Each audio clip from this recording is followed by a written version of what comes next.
Bonjour, je m'appelle Marie-Sœur Ndiaye, élève au lycée Sergent Malamine Camara, en classe de terminale S2. Et à propos des études, encore une fois, au Sénégal, moi je pense que nous sommes aujourd'hui dans une société où on donne plus de sens aux comédiens, à des personnes comiques, plutôt qu'à des personnes, plutôt qu'aux intellectuels. Mais je ne pourrais pas comprendre cela en fait. C'est incroyable parce que tu ne peux pas comprendre quelqu'un qui est là. Bon, certes, comme on le dit, le rire c'est le remède. C'est un remède pour l'homme. Mais à un moment donné, on est dans un monde sérieux. Le monde est en train d'avancer. Ce n'est pas la comédie qui va nous faire avancer le Sénégal, non. On se dit la vérité. Mais les étudiants qui sont là, les élèves qui sont là, la pertinence. Nous, on a besoin de l'intellectuel. Certes, je le dis, comique, oui. Mais à un moment donné, voilà, trop c'est trop. Donc, Aux études, je fais aussi du sport, notamment le basket, depuis mes 9 ans. Et en ce moment, j'évolue avec l'équipe de l'AS Ville de Dakar. J'ai fait là-bas juste 2 ans. Et l'année passée, on a perdu les compétitions en demi-finale. Je fais aussi de la gym à l'école, assez satisfaisant en fait. L'année passée et cette année même, j'ai été la championne zonale et départementale pour l'année passée. Mais cette année, on doit préparer la compétition départementale. On va juste appliquer ce qu'on a appris et le reste, ça viendra. Ça viendra avec le stress et tout, c'est normal. Ce sont des choses qui sont normales pour une élève qui fait l'examen. Et le bac, c'est un examen qui est assez difficile, niveau stress, niveau poids et tout. Tous les attentes sont assez élevées. C'est juste ça. Je suis un élève du lycée moderne, du collège moderne, 3e millénaire des pédagogues. Je suis en classe de terminale S2. C'était un peu difficile, mais bon, au fil du temps, c'est devenu beaucoup plus accessible.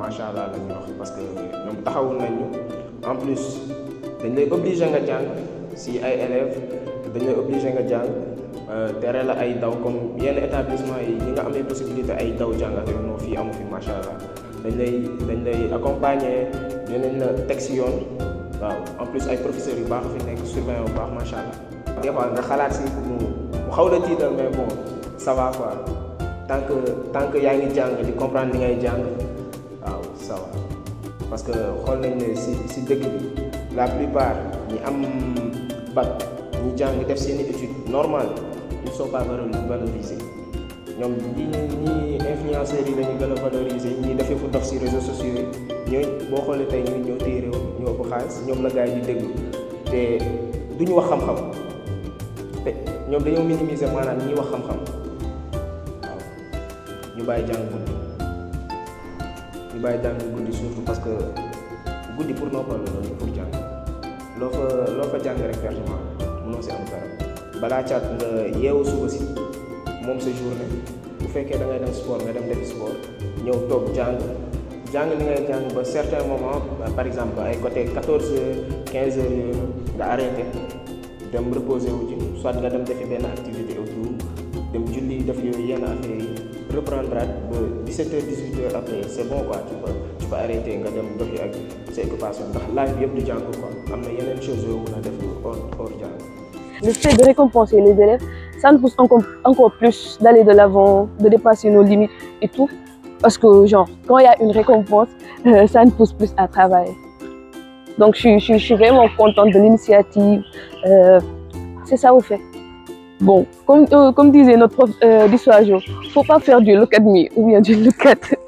Faut pas faire, c'est pas bien.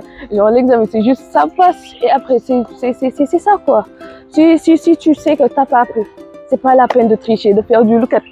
C'est pas la peine. Et les téléphones portables, puisque c'est interdit, c'est pas la peine de venir avec. Faut juste venir comme ça, tu appliques ce que tu as appris. Sinon, bah ça passe pas, tu t'attends l'année prochaine et c'est tout.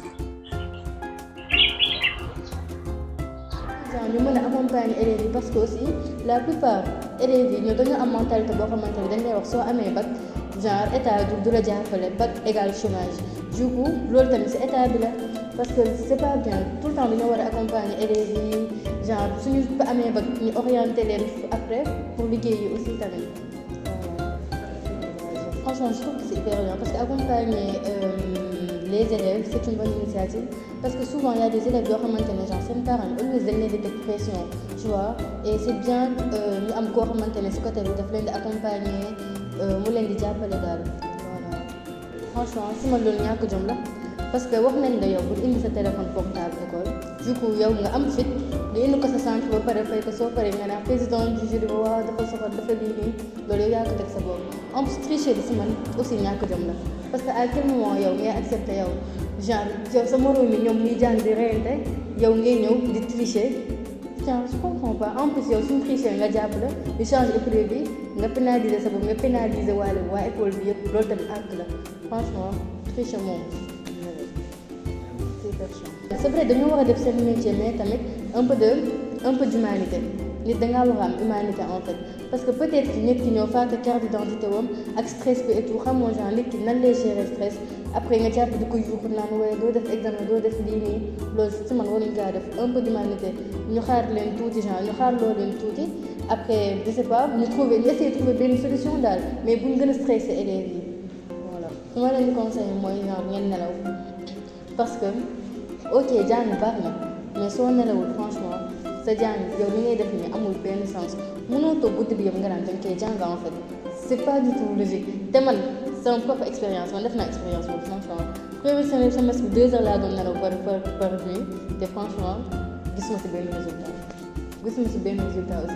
aussi genre ñuy gën a farlu si jàng bi parce que nit yi la plupart dañuy wax jàng chance de kay waaye yàlla mooy maye mais yàlla bay sa tool soo jàngul doo am dara franchement loolu laa bëgg. peut-être que nan laa ko mën a waxee ci éducation de base la ndax am na ñoo xam ne si niñ leen yaree dañ leen di yooyu dañ koy jomba def loolu nit bu ko jomb te def rek dafa ñàkk jom dama yàlla waa bàyyi ma si kàddu yi mais il est sans vergogne quoi parce que yow nga nekk ak say moromu nit say moromu élève say nawle si classe war nga rusa ngeen di def devoir wala ngeen di def examen nga tourné naan ko diw lii ak lii te xam ne après bu génnee moom dina la yàq ndax dina ne kii moo toogoon fii di laajte et tout c'est pas sérieux quoi.